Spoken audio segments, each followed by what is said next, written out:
Hi, good morning, good afternoon, good evening, wherever you are, and thank you very much for joining us. This is FD for Stage5.tv, coming back again with another video on evaluating risk for altcoins for someone who's joining this space new. Are you new to crypto? Are you finding the crypto space confusing? Are you struggling to find direction with all the content you're consuming via YouTube, Twitter, and all the other platforms? Myself have been a newbie for not a long time ago, just gone 2 years now since I joined. It's been a roller coaster, but an exciting one. For those who are joining us today, my background, I've got experience in medical technology. I do hold a couple of executive roles within the medical technology space. So my hope is I'll leverage some of my knowledge and expertise from medical technology space and bridge it over to the blockchain. And I'm hoping to share my experiences, my successes, my failures, hoping that just one day, one person, a single individual might learn one or two things from my successes as well as my failures, okay? Because in this space, we all fail and we all win individually. For those who are following mob mentality, group mentality, just be cautious, okay? It's a certainty you lose money, okay? Okay, so since my first video, we've been working towards evaluating risk for someone who is coming into the space and who might only be aware of Bitcoin and possibly Ethereum, the second major altcoin. My take here with these videos that I'm producing, I'm trying to find a way of sharing some of the things I wish I'd known when I first joined crypto. Because when you're coming in new, you're fresh, you're green, you probably know about Bitcoin and Bitcoin alone. If you've been doing some research, possibly Ethereum. And then when it starts getting to the other projects, things start getting, gray, they're not clear. So what I'm trying to do in this video, I'm trying to share with you how you can evaluate risk before you splash all your cash into any of the projects we're going to cover. The projects I've identified from the beginning that I think are worthy exploring when you're joining the space from scratch are as follows. Obviously, you got Bitcoin, the big daddy of the space. You have Ethereum, Cosmos, Polkadot, Cardano, Avalanche, Elrond, and Algorand. Just bear in mind, this is not an exhaustive list. These are the ones I thought if I were joining today, I would want to know one or two things about them. I'm sure there are quite a long list of exciting blockchains out there, exciting networks, exciting dApps that one or two people might think they need to be included on this list. Unfortunately, I can't include everything. I can only include the things that I've faith in, the things that I've looked at, and the things I wish I'd known before I joined so that I would have made well-informed decisions. I've had to learn the hard way, making mistakes, but along the way I've had my wins as well. So I take the good and the bad, the wins and the losses the same way. The direction is still going forward, okay? I'm not looking back, I'm looking forward, okay? So, how are we going to be evaluating for risk when you're joining the space and you're looking at various altcoins apart from Bitcoin and possibly Ethereum? If you are new and you're just joining the space, you will struggle to separate complete rubbish, nonsense, from genuine, informative content. So from choosing which YouTube influencer to follow, which Twitter account to follow, and which influencer to follow possibly on other platforms, it can be tricky. In most cases, you're following people who believe an asset goes only one way, up and up only. Unfortunately, that does not happen so often. It does, but not so often, okay? In crypto, if something is skyrocketing, it will be using the stairs, like some people say. But when it's coming down, it's coming via a lift. It will just drop like a rock. Okay? So that's something to be aware of. Okay? So from my first video, I identified the people I follow, or I choose to follow now that I'm a little bit more informed. I've also identified the do's and don'ts. For example, some of the terminology we use in crypto is quite misleading and it can leave you wrecked. You can lose all your investments. Just be careful, okay? So, in this video, we're going to look at Avalanche, the network, and the native token is Avax, AVAX. Avax was launched sometime in 2020, and its software was also audited, okay? It was audited by a company called Holborn, okay, or Halborn, okay? And it's passed, and all the dApps or improvements that have come afterwards, they've all been audited, okay? The latest one being the bridge that Avalanche released, I think it was sometime last year.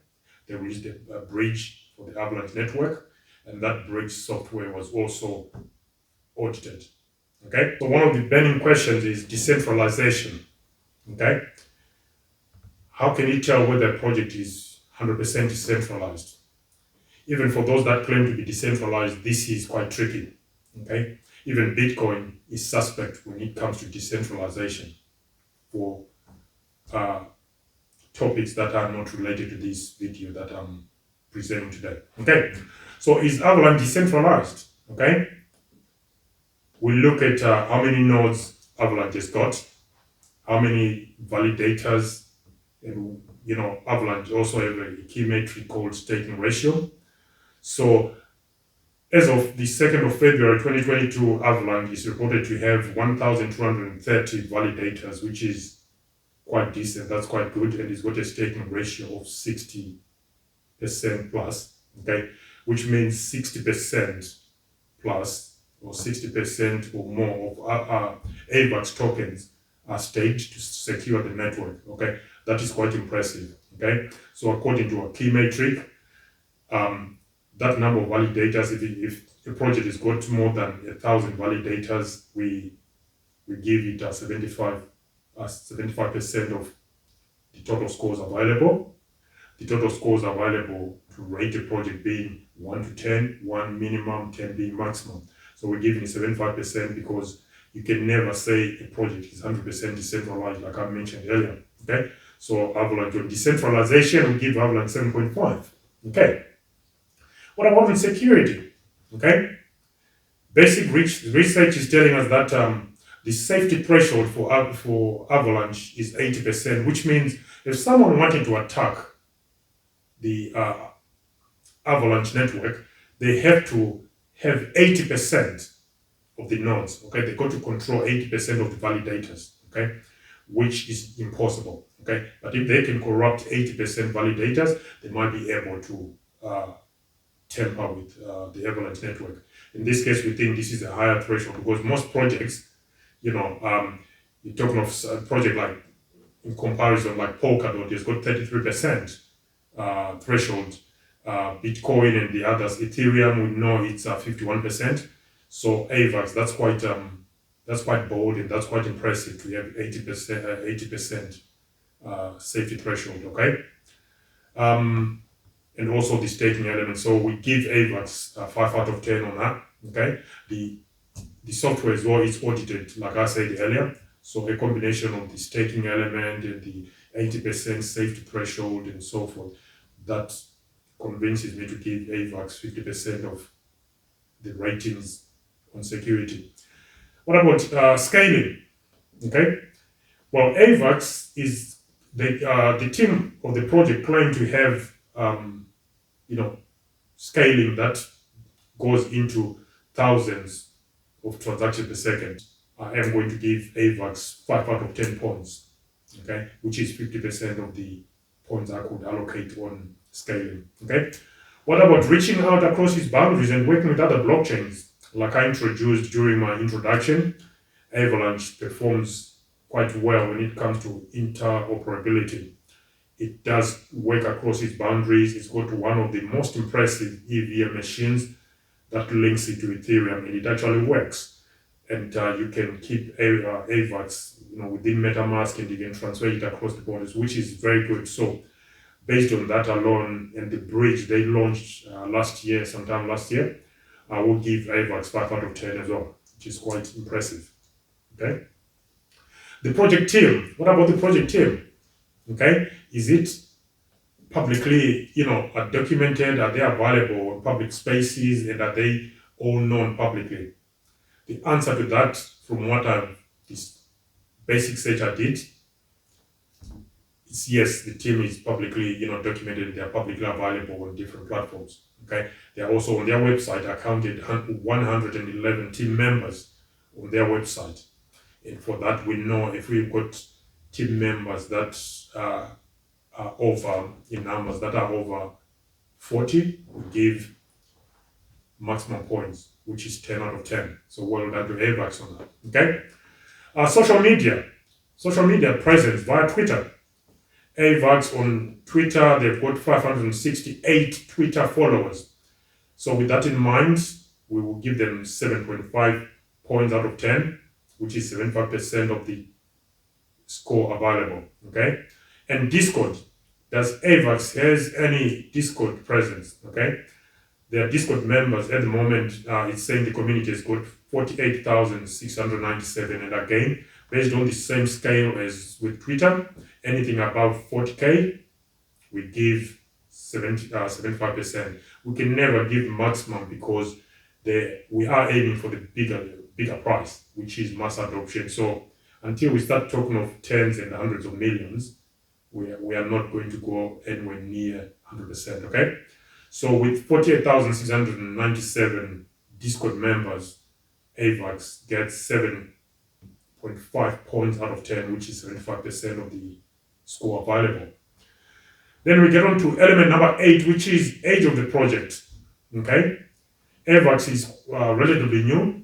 Okay, it launched in September 2020, so that is relatively new for a project. So the score itself is 2.5 points out of 10, which is 25% based on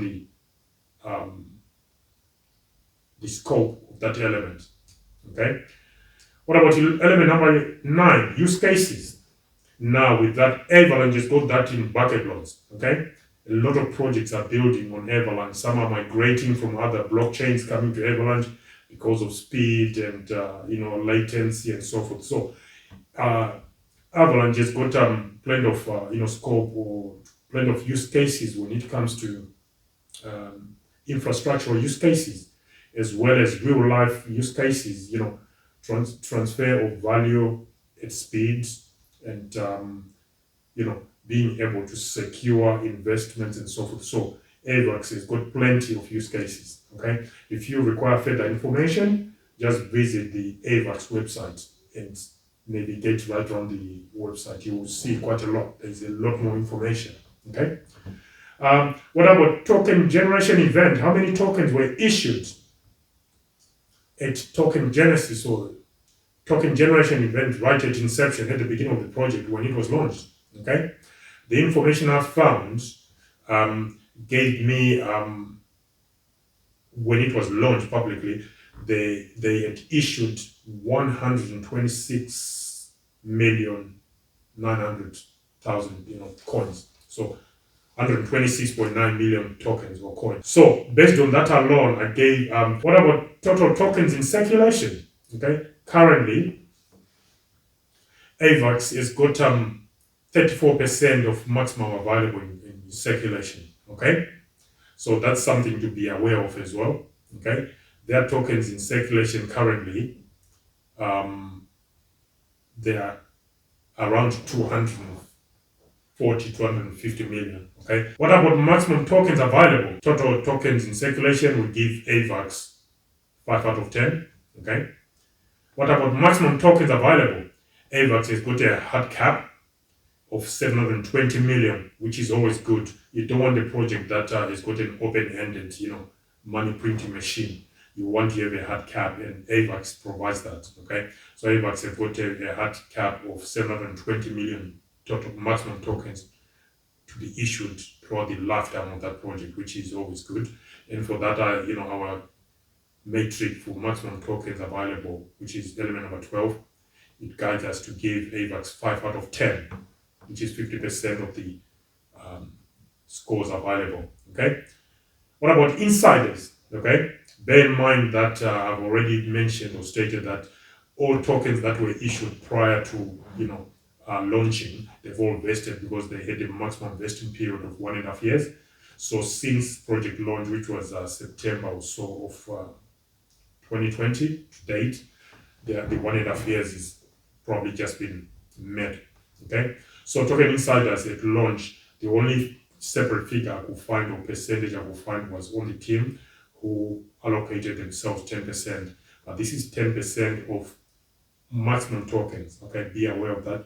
10% of maximum tokens. So it might have been 10% a token generation event, but that 10% it goes across the length or the lifetime of the project. So if they keep issuing new tokens, it means any of the tokens they are issuing, it's most likely going to be that 10% of those being issued will go to the team, which is quite understandable because if they are hiring new people, you expect those people to be given, employment packages and so forth.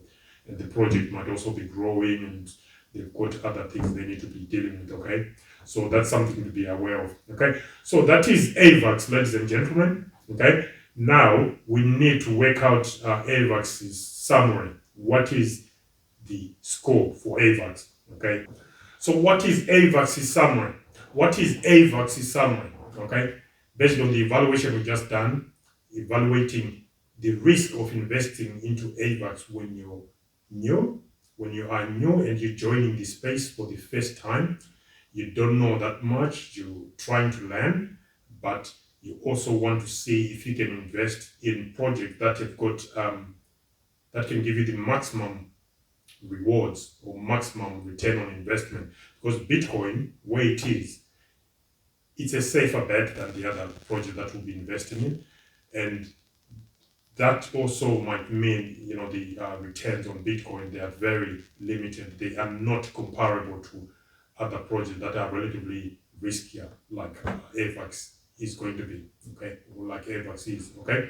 So Avax's summary or the summary or the total, it's 77.5, okay, points out of 130, 130 being the maximum. How do we get to 130?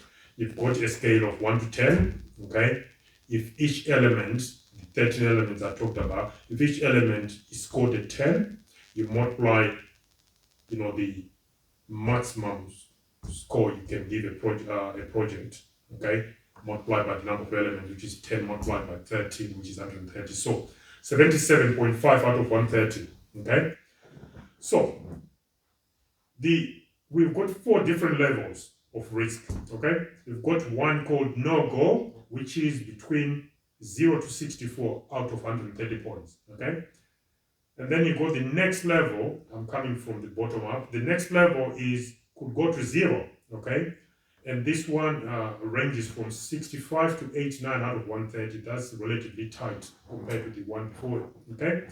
The next level, which is the third level from the bottom up, is potential, okay?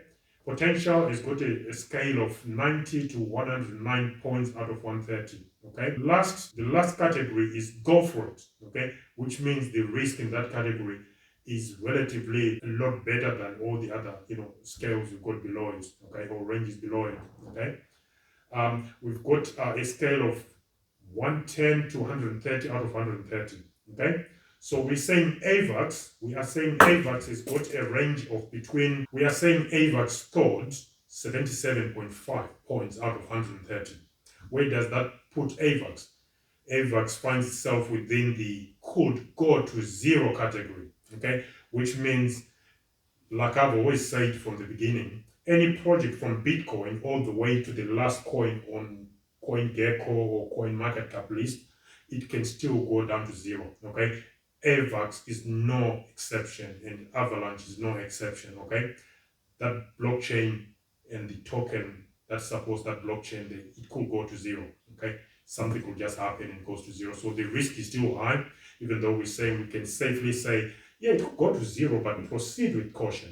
Okay, guys, this is not financial advice. Okay, be careful when you're investing in any digital asset. Be careful and always be aware that it can go from wherever it is down to zero. Okay, you invest at 8 a.m., 6 p.m., your investment is close to zero, if not zero, compared to the millions you've been, promised by the moon boys on Twitter or on YouTube. Okay. Now the question is, do you guys think Avax can go to zero? Okay. Do you think this was a fair reflection of what Avax is as a project? Okay. Do you agree with some of the ratings I've given Avax as a project? Okay, comments down below. Whilst you're down there, guys, don't forget to click like and subscribe, as well as smash that notification bell. Okay, guys, don't forget to click like and subscribe, and then smash that notification bell. Until next time, thank you very much and stay safe.